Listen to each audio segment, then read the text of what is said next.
The Bible tells us that one of the measures of any society is how it cares for vulnerable children and orphans. So important, and it's so big in the Bible. So as we make America great again, we are going to protect American children. Listen, when you got Big Mac sauce coursing through your veins, or Thanksgiving gravy for that matter, and you are a credibly accused pedophile, a rapist of children, and your cognition is failing, it must be tough. On an unrelated note to that, Donald Trump's having a real rough time. So much so that he's really leaning into the God talk now that he is facing all of the troubles that he is. Now that we have emails from Jeffrey Epstein to Michael Wolff of 2019 saying, of course he knew about the girls. Very rough for Donald Trump when in August of 2018, you got another email from Jeffrey Epstein who says, I know how dirty Donald Trump is. Real rough for Donald Trump when in April 2011, another email, this one to Jeffrey Epstein from disgraced, convicted sexual trafficker and rapist of children, Ghislaine Maxwell. And she says, I want you to realize that the dog that hasn't barked is Donald Trump. This victim, this underage victim, spent hours alone with Donald Trump. Real rough. And so what do you do when you're a fake Christian who's leading a party filled with fake Christians, fake family values conservatives? Well, what you do is you lean into God talk. You host an event at the White House where you're talking about foster kids and we're going to protect kids, he says, while invoking God over and over and over. And he knows so little about his faith that he just kind of starts rambling with gibberish. But before I play these particular choice clips, here is Donald Trump before the event started. It started, but before he made his remarks. Melania Trump is speaking, his wife. And he's standing, and even while standing, he can barely keep his eyes open. I predict this small spark today will ignite a profound and lasting nationwide movement. Our united resolve will foster a thriving future filled with compassion and innovation. Together, we will illuminate the pathway for today's foster children to become tomorrow's builders. And tomorrow's builders... Again, it must be taxing to be in certain positions, legally, morally, ethically, just as a decent human being. He doesn't know anything about those things. The other thing before I get to the crux here that I want to talk about is that this was like not even 3 minutes in, this clip I'm getting ready to play for you. Not even 3 minutes in, and Donald Trump starts rambling about his ballroom. Starts explaining that the wall behind him will no longer be there. It'll be the entrance to his grand palatial ballroom that only he cares about. I don't know a single person in real life who gives a single fuck about the ballroom, except that maybe they know that to be a waste of money, a waste of time, a waste of effort, a waste of general resources, monetarily and human, otherwise. And here's Donald Trump obsessing on it. We're also joined by countless distinguished leaders in the child welfare, advocacy, ministry, and charitable foundations, as well as so many wonderful young people who have experienced foster care and used their voices to champion needed reforms. And I want to thank everybody for being here. It's an amazing day at the White House. Thank you very much.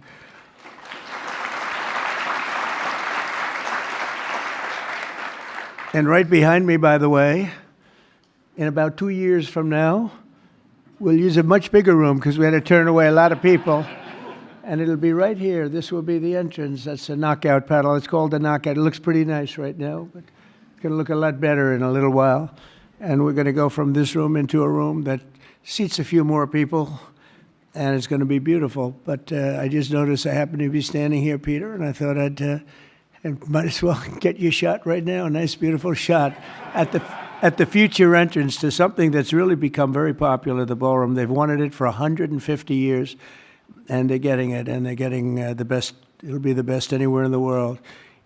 Now, that is just remarkable to me, that he is so in another world. He exists in another plane of reality, that people are suffering, prices are increasing, they don't know where their next meal is going to come from. He goes to court to fight against paying for people's food assistance from the government, and he's talking about his ballroom, his $1/3 of $1 billion ballroom. The event was about foster children, about protecting foster children, about making their lives better. And they, of course, with any Republican event, they sprinkle in a lot of God talk, a lot of Jesus talk, a lot of Christianity talk. And here, Donald Trump, in his written remarks, you know how he does this thing where he goes away from what is written for him and starts riffing. This, I don't even know what this was. I don't know if he was riffing or whether he just got confused by the remarks, but let's try, please. Maybe I just don't understand. Maybe I'm just daft. That could be. You explain to me what in the hell he's trying to communicate here. Faith-based nonprofits are the nation's most trusted institutions, interacting with the foster care system and practicing Christians and more. Think of this, more than twice as likely foster care.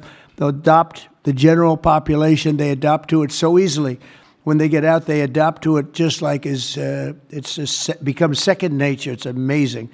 Yet radical left policies in states nationwide make it much harder, not easier, for those families to open up their homes. But we're working on that. We're dealing with the radical left. It's not easy, but we're winning, and we're winning big. I've got the transcript here. Let's just read what he said. Blah, blah, blah. Interacting with the foster care system and practicing Christians and more, which think it is more than twice as likely foster care. They'll adopt the general population. They'll adopt it so easily. When they get out, they adopt to it just like it's just become second nature. It's amazing. It's amazing. All right. It's amazing that you think that's a sentence. It's amazing that you think that communicates anything that anybody can understand whatsoever. But yeah, there's no problem with Donald Trump's cognition. Everything's fine, everybody. So here's the element that I want to talk about chiefly and primarily, and it is the leaning into. Every time these ghouls get into trouble, they start really adhering to their newfound or maybe just dormant Christianity.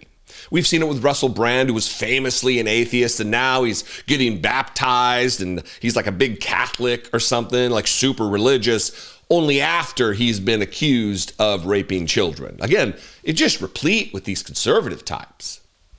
And here's Donald Trump telling us about the Bible and how it's real strong in the Bible. It's so big in the Bible, and we're going to protect kids, says the man who was best friends with a child rapist for a decade and a half, who's mentioned hundreds, if not thousands of times in emails to and from Jeffrey Epstein, a disgraced, deplorable, horrific criminal against children. But tell me more about Jesus, a guy who said it's better to have a millstone, a giant millstone hung around your neck, and have you tossed to the bottom of the sea to die, to drown, than it is to harm a child. But tell me more, Donald Trump. Quote your little scriptures that you don't know. Watch this. As president, I will always stand by us. We will stand by our country, and we will stand for religious liberty. So important. We stand for religious liberty. The Bible tells us, thank you. Thank you. The Bible tells us that one of the measures of any society is how it cares for vulnerable children and orphans. So important, and it's so big in the Bible. So as we make America great again, we are going to protect American children in foster care, and we're going to ensure that they will never, ever be forgotten. These children will never be forgotten, and they're going to grow up to be unbelievable, strong, smart, wealthy, productive citizens. The Bible tells us that the measure of any good society is how well they treat children, how they protect children. And again, this is a man who just fought in court to not pay food assistance for hungry kids. Tell us more about the Bible, you fucking dirty hypocrite. And all of this is to be a distraction, to try to make him seem kind or generous or altruistic or whatever. We know that not to be the case. Especially we know because when he left the room, he darted. It was practically running away in full retreat because he had to run through a line of reporters that were asking him about the Epstein emails, about his involvement with a predator of children, about Donald Trump's possible predation of children himself. This is full retreat. I don't know that I've ever seen Donald Trump walk or run this fast. Never seen him move this fast. Here we are.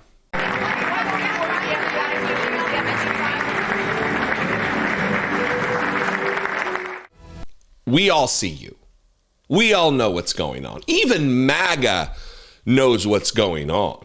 They have to twist themselves into a pretzel to try to look away from or explain away this behavior. The thing they've screamed about and banged on about for years and years and years, the Epstein files. The White House printed binders with Epstein files phase 1 and given it to conservative troll influencers. And now it's a hoax, it's a hoax, it's a hoax. He's running away from hoax questions.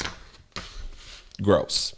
Anyway, I invite you to this conversation. Let's talk about it in the comments below this video, whether that be Facebook or YouTube. Make sure you're subscribed on YouTube and follow and like the Facebook page, Dollemore Daily. If you'd like to sound off and leave a voicemail, you can do so, 714-576-4054. And of course, as always, you can email me daily@dollemore.com. Happy Friday, everybody.